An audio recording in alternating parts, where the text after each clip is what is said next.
pessoas são muito cruéis. Ah, são. Então, eu fico pensando assim, você sabe bem disso, né? As pessoas são cruéis. Porque, o que acontece? É muito louco. Vamos lá, vou dar um exemplo. Agora, exatamente agora. Eu ganhei um prêmio Massa. que eu vou pegar em Paris. Tá Vou pegar um international. prêmio em Paris. Vou agora, sábado agora, Pô, vou que da viajar. hora, mano. Sábado agora eu vou viajar e vou receber um prêmio lá em Paris, por revelação. Né? Então, pessoas... É uma entidade americana que ela premia, nesse caso, portugueses e brasileiros que se destacaram, né? Que as pessoas estão falando... Não sei se foi por causa do capacete que a gente falou, né? O meu corte do capacete um canal deu 15 milhões, outro deu 10 milhões. E, na realidade, se destacaram... O meu foi em comunicação. Então, não sei também se é porque eu peguei agora lá na Jovem Pan, eu estou apresentando um programa na Jovem Pan. É mesmo? Com Linha de Frente. Linha de frente é sobre o todo quê? sábado. Política, variedade, comportamento. Mas e é você assuntos... sozinho lá? Não, é eu e os convidados. Ah, com convidados, vários Isso. convidados. Cara, que legal, mano. É bem bacana. Massa. Então é trazer o que aconteceu na semana sem aquele olhar chato, quadrado, aqueles comentaristas. Então eu brinco, eu trago um viés. Então, vamos falar de tal coisa. Então eu pego alguma... E é uma coisa que eu sempre gostei, que é trazer coisas da vida, coisas naturais, que está muito próximo de mim e fazer um paralelo com aquilo que está sendo discutido. Não importa se é política, se é aborto, se é o carro da Tesla, se é a SpaceX que está mandando o nego para morar em Marte. E aí, trazer isso para uma realidade mais próxima. Que, na realidade, é muito parecido com o que eu faço nas análises. Porque eu faço análise e depois, no final, eu falo conclusão da análise e conclusão da vida. Conclusão de vida. Então, seria assim, o que eu posso usar disso aqui na minha vida? Isso é bom, porque Que é legal deixa útil, né, o que É. você tá falando, né? E o bom de você falar algo de experiências que você tava passando é que você tem mais propriedade, porque você fez um raciocínio sobre aquilo. Exatamente, que não é só o observar, mas é o que fazer com isso. Mas você vai analisar o BBB. Vou analisar o BBB, mas o que eu consigo tirar de útil do BBB? Assim como eu analisei lá a Clarice Lispector, mas o que eu posso trazer da Clarice Lispector para o meu dia a dia? Pode crer. Sabe, não ficar aquela coisa do gênio, ficar aquela coisa do intocável. Que é só você tentando agradar o seu próprio ego, quando na verdade o que é bom é você agradar o público. E a tua vida. Eu acho que, tipo assim, sabe o que é mais legal, cara? É você... Assim, vou dar um outro passo. Lembra do Boteco do Ventura? Tava falando isso com o... Esqueci o nome dele agora. Como? Bruno Ávila, né? Que tá junto lá com o Serjão. O Sérgio, sabe, do Ciência Sem Fim? Ah, legal. Ele, não sei o que ele faz com ele lá, mas estão juntos lá. E o Bruno Ávila eu conhecia há muito tempo, por causa do marketing digital. Há muito tempo. E aí, eu estava até conversando com ele hoje, né? Ele falou assim, pô, você tá no Linha de Frente, tá, não sei o quê, pô, que legal, você é um cara que apresenta. Aí tá falando dos podcasts, tal, não sei o quê. Aí eu falei assim, porra, cara, você lembra chamava Boteco do Ventura, né? Eu cheguei a fazer a ambientalização lá no estúdio, ia chamar Boteco do Ventura, olha que doideira. E qual que era a ideia? Olha o perigo, ainda bem que eu não fiz, aí eu aprendi com o seu erro. Aí... É um grande erro para você aprender. Qual era a ideia? Conversar e beber. Como um boteco mesmo. Sim. Trocar ideia. Pior que eu acho foda pra caralho essa ideia. Pra caralho. Pra caralho. Isso é quando é que foi, Renan? 2010. Faz tempo. Faz tempo pra cacete. Mas imagina, 2010. Eu falei assim, eu comecei a trocar ideia com os caras, eu falei assim, cara, vocês têm umas ideias tão loucas. Imagina se tivesse uma câmera aqui. Uma câmera, assim, solta ali, perdida. Sim. E a gente trocando ideia e a câmera ali. Imagina a quantidade de gente participando dessa trocação de ideia. Ia se identificar também, né? Exato. Eu ia não concordar, discordar, interagir, mas... Isso é a beleza da parada, né? Você entendeu? Sim. Aí eu falei, pô, e aí comer lá uns petisquinhos e beber, e ficar num clima de liberdade. A grande sacada era essa, quebrar os paradigmas de apresentação, de entrevistador, entrevistado, de que a gente estava até falando antes de começar, aquela coisa de, eu vou por essa linha, essa é a pauta, esse é o script, eu preciso mostrar esse trabalho, ou eu preciso me posicionar. Não, cara, eu quero falar de vômito em cima de mim. Sim. E onde é que eu vou falar isso, cara? Se você não tá tinha. scriptado, não tem como. Não, e não tinha. Quem que vai fazer esse script? Não, agora eu vou ter que falar sobre vômito. Vamos falar sobre vômito agora? E depois falar sobre cabelo. E aí, eu falava assim, pô, vai ser uma coisa legal. Só que daí aquela coisa, as coisas da vida, você tem que pagar a conta também, aí começa um negócio pra lá, começa daqui, não, tem que fazer isso, tem que fazer aquilo, e foi até que eu abortei. Mas a gente tinha logo, a gente tinha o Senado, tinha tudo, cara. Aí eu abortei. E aí começou os podcasts virem, mas os podcasts eu ouvia no Spotify, na Apple e tudo mais. Aí, de repente, apareceu vocês, que era o lance toda a estrutura do podcast mesmo, só que com as câmeras, com o visual. Sim, sim. E aí que foi aquela explosão louca e tudo mais, que eu via muito isso. Eu falei, cara, olha o que esses caras fizeram. Eu falei, isso vai ser do caralho. Por quê? Porque é conversar, primeiro, com pessoas que muitas vezes não tinham espaço na mídia, que essa é a grande saca. O tempo, cara. Porque você vai seja lá onde for, você vai lá no Danilo Gentili, cara, você tem 37 minutos e meio. Sim, e ele tem a pauta dele lá para fazer. E ele tem a pauta dele lá. Você não pode sair daquilo ali. Sim. Então, qualquer tipo de programa no convencional, você está muito amarrado. Restringe a liberdade, né? De certa forma. E outra uma coisa que você passou também, que eu vi você falando em algum canto, não sei se a gente até pode falar sobre isso ou não sei se você já mudou de ideia ou não, que você falou assim, eu não quero mais patrocinador. Eu prefiro não ter...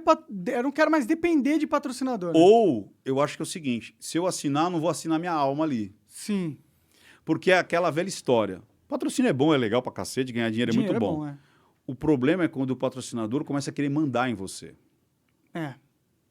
Você não vai poder falar sobre isso. Sim. Ou então trazer pessoas que você não quer conversar. No Flow a gente conseguiu manter essa liberdade. De falar o que queria e tudo mais. Sim, só que deu no que deu, né? Porque quando você tem esse viés, né? Não é viés, essa camada, o cara se sente um pouco dono de você. Sim. Você entendeu? Sim, eu tô pagando sei lá quantos reais lá pra ele, então ele me deve isso. Me deve um comprometimento. Ou tipo, mas eu não quero associar a minha imagem a esse tipo de papo. Porra, mas você já não entrou lá sabendo, cara? Você tá entendendo? Sim. Você entendeu a gincane que eu dei? Sim. Se é um papo aberto, se é para justamente você conversar coisas que não vai se conversar naquela estrutura fechada, você entendeu? Tipo, por que eu vou querer mudar aquilo que é o foco, o core business, né? O coração, por aquilo ter estourado, explodido. É verdade, é verdade. É um problema. Essa é a relação delicada com patrocinadores mesmo. Mas eu acho que é possível o patrocinador não acabar interferir, interferir. Só que o que rola num plano mais macro é a sociedade e quando ela se indigna, né? Que é a questão do cancelamento.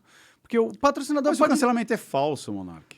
É falso mais ou menos, né? Não, eu tô dizendo assim, a ação é verdadeira, mas o que há por trás é falso. Sim. Não é algo natural. É uma indignação seletiva, né? Não só seletiva, mas organizada. Sim. É organizada. A gente até acho que comentou sobre isso lá no Linha de Frente, que tipo assim, será que realmente a onda de cancelamento, ela vem de uma situação natural ou, né, acho que é Malcolm Gladwell, que escreveu O Pão da Virada, é um jornalista, escreveu tem vários livros, mas um deles será que não é aquela estrutura que, tipo, você tem o vendedor, o que ele chama de vendedor, o influenciador, o comunicador, aquele... Então, é uma estrutura que hoje é muito mais fácil. A gente está falando de uma situação onde não tinha as redes sociais, uma estrutura onde se junta, se converge essa situação e explode numa hashtag e daqui a pouco está todo mundo falando aquilo. Só que hoje, aqueles que explodem, eu acho que tem uma orquestração pra te fuder. Também acho. Você entendeu? Concordo Não é algo assim que brota naturalmente. Sim. Você entendeu? Existe aquelas peças que incomodam no tabuleiro e aí essa galera se arma para falar assim, ó, vamos começar Sabe aquele negócio de gritar e sair correndo? Sim. Aí o cara grita aqui, grita ali, daqui a pouco aquilo vem fermentando. E aí quando você vai ver, você fala, pô, mas será que todo mundo realmente estava indignado com o que o cara falou naquele podcast, não sei o quê, bababá? Tanto é, sem ficar repetindo essa história que todo mundo já sabe, o que você falou, eu e você falamos episódios antes, Sim. quando eu fui lá no Flow. Era o mesmo tema. Mesmo tema, falamos as mesmas coisas, só que não aconteceu nada. Com exemplos diferentes. Com exemplos diferentes, mas não aconteceu. Quase diferentes. Tem coisa que foi muito similar, Pode mas crer. muito similar. Mas por que não aconteceu nada? Será que os censuradores ali não estavam com a lupa? Acho que talvez eu não dei uma brecha pra ter um corte tão bom pra eles, entendeu? Exato. Eu acho que quando a gente conversou naquele momento, a gente foi mais cuidadoso em como a gente falou e como a gente expressou as palavras. Exato. E não, aí- porque ali teve o lance do que a gente sabe Que eu tava bebaço. da bebida. Sim. Exatamente. E chapado, né? É. E não sei se você lembra, no dia que eu fui, você ainda falou assim, eu tô mal de estômago aqui, acho que não vou beber hoje. Você lembra disso, não? Não, nem vai memória lembrar é uma porque... merda. Não, Depois de tanta maconha na minha não, cabeça... e 200 episódios depois, Eu também. né? Mas você falou isso, você falou assim, não tô... Tanto é que acho que quem mais bebeu naquele episódio fui eu. Eu matei uma garrafa de hidrogel. Ah, Não, hidromel. Eu não tô falando que eu sempre falo errado as merdas das palavras. Hidrogel é um bom nome pra bebida, né? Hidromel, porra! Né? Eu sempre falo, cara, eu vou falar umas 15 mil vezes nomes foda-se, errados, não tem assim. problema nenhum. Chamar você de Ceci, né? Calói, Em vez de né? Monark, chamar de Ceci. Porra! Mas eu matei a garrafa de hidromel.